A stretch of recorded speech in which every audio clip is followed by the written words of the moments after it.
In this world, an ancestral fruit grants various special abilities to the people that eat them. Our protagonist, named Light, wants to become an adventurer and dreams of eating one of these fruits. His friend Lena wonders what kind of skill he wants, and Light reveals that there are several. The one that grants perfect aim would be great, but he would also like the one that lets him dual-wield powerful weapons. Any combat skill would be good enough for Light, and Lena points out that he has dreamt of becoming an adventurer since he was little. Lena wants a skill as well, but she only wants one that will allow her to have the same job as Light. They agree to become adventurers together, but no one can know what their skill will be until they eat the fruit. The pair finally arrives at the church where they will eat the fruit and Light prepares to begin his new life. However, a while later, we find Light happily picking some berries. This happiness is completely fake, however, as Light angrily thinks about how far he is from his dream of becoming an adventurer. Light is forced to live life as a fruit farmer because of the terrible skill he received after eating the fruit. We go back 3 months to when Light arrived at the church. Several fruit eaters were allowed to pick the fruit they wanted to eat, but there was one rule that they had to obey. This rule says that they may only eat one skill fruit throughout their whole life. This is because eating a second skill fruit would poison them and result in certain death. This is pretty shocking,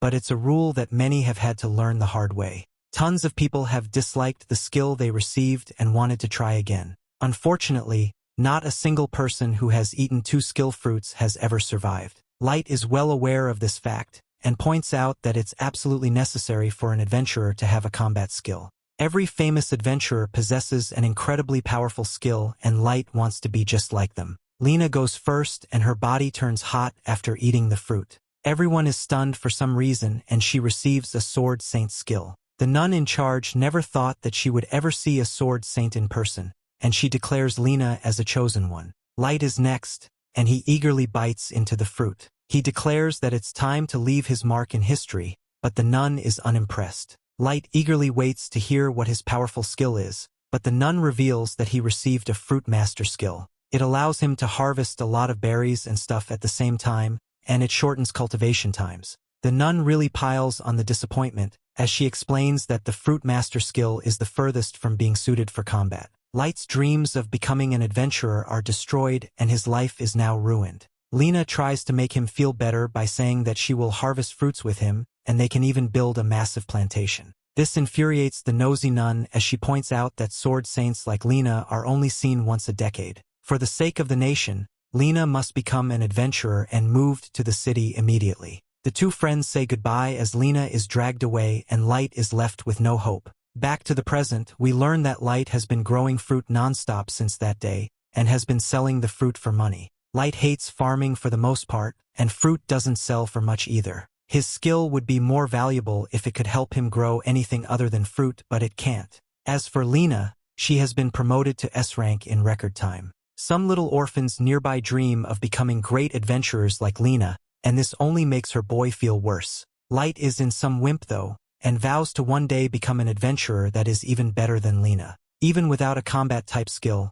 Light promises to find a way. He chops away a tree stump and convinces himself that if he can slice through it, it will mean that he will be an adventurer. Unfortunately, he just embarrasses himself and all his confidence goes away. He just gives up and is certain that Lena has already forgotten him. Just then some kid named Isla brings him some water. The village chief found this girl one day and forced Light to look after her. Light decided not to ask about her past, and they've been living together. At dinner, Light reveals that he's been working on growing skill fruits. They are worth more money, and he really wants to save up to buy a sword. Light shows Isla the skill fruits he's grown, and warns her to never eat one without his permission. The dumb kid had no clue what they were and reveals that she used those fruits in the stew that they're eating. Of course, Light is horrified to hear this and remembers that eating more than one skill fruit will result in death. Just then, Light begins to feel intense pain, and he wonders if he's going to die. He uses his last words to apologize to Isla because it's his fault for not telling her about the skill fruits.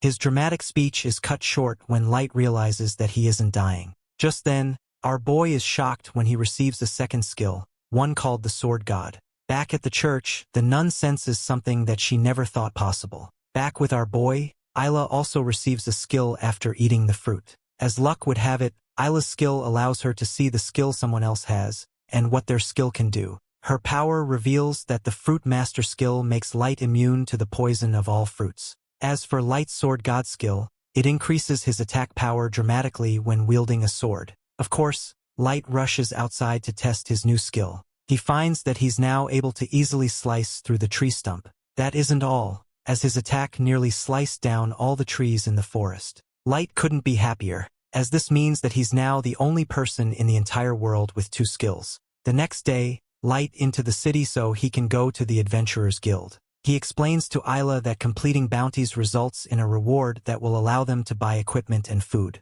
Light didn't just come here for money, however, he also needs to find out how much his skill will help him in actual battle. If it's as powerful as it feels, he might even be able to surpass Lena. Light leaves Isla alone while he goes to the receptionist's desk, and she takes the time to look at everyone's powers. Isla is shocked because everyone only has 1 skill, and even among all these powerful adventurers, only Light has 2. Isla wants to be useful to Light, so she diligently studies the adventurers. Just then, some annoying guy says that Light bumped into him and he mocks Light for being the Fruit Master. The guy gets upset when Light just ignores him, but his attack is easily blocked by our boy. Everyone is stunned to see this, and Light realizes that just holding a sword also improves his reaction speed. The guy named Gene tells Light that he was just lucky and he leaves to go do things jerks do. Light has more important things to do anyway, and reveals that he already found a job. Moments later, our heroes arrive where the monsters will be, and he tells Isla to be careful.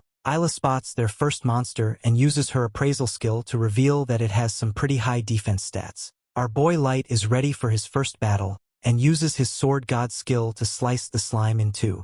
Light amazes himself with how light his sword feels now, but it's clear that he will need to learn how to manage his power. Light plans to cut the slime into pieces so they can sail at the guild, but Isla feels bad for the slime. Light explains that they can buy 10 pizzas with the money, and Isla completely changes her tune. Her love for pizza has her ready to tear the slime to pieces. As they carve it up, Light hears some people screaming in terror. Turns out to be Jean, who's being confronted by a giant ogre. The ogre is incredibly powerful, and the group realizes that they have no chance of surviving. Light calls out to ask if they're okay, but Jean comes up with an evil plan. He starts rushing towards Light to get the ogre to switch targets, and either reveals that ogres aren't usually found in this place. Jean's plan is successful as he escapes, and the ogre sets its eyes on Light. Light has no choice but to fight, but he isn't scared. Defeating this monster would be a great way to start his adventuring career. Light dodges the beast's first attack, and Isla warns him to be careful. She points out that his Sword God skill doesn't do anything for his defense, so he has to avoid getting hit at all costs. Light plans to become the greatest adventurer in history, so he prepares his weapon. He has gotten used to his skill now and is confident that he can use his full power for this next attack. Light slices through the ogre's weapon and thinks about how he must catch up to Lena no matter what. He then uses his demon slash attack to absolutely destroy the beast. Isla celebrates his victory, and we see that the other guys were watching the fight. They can't believe what they just saw and wonder who Light even is. At the guild, the receptionist is shocked to hear that Light not only defeated a slime, but an ogre as well. As if the giant horn wasn't proof enough, Jean's thugs confirm what they saw. Just then, everyone in the guild goes quiet as the famous S-rank party arrives. They are called Sacred, and their star is the S-rank Lena. Light says hello to her, but Lena strangely tells him that he has her mistaken for someone else. Back at the church, the nun reveals what she saw that worried her so much. Turns out that she saw the future, and it revealed something terrible. She explains that a tremendous threat that will shake the world has just been born. This was the end of episode 1. Subscribe to not miss the next part.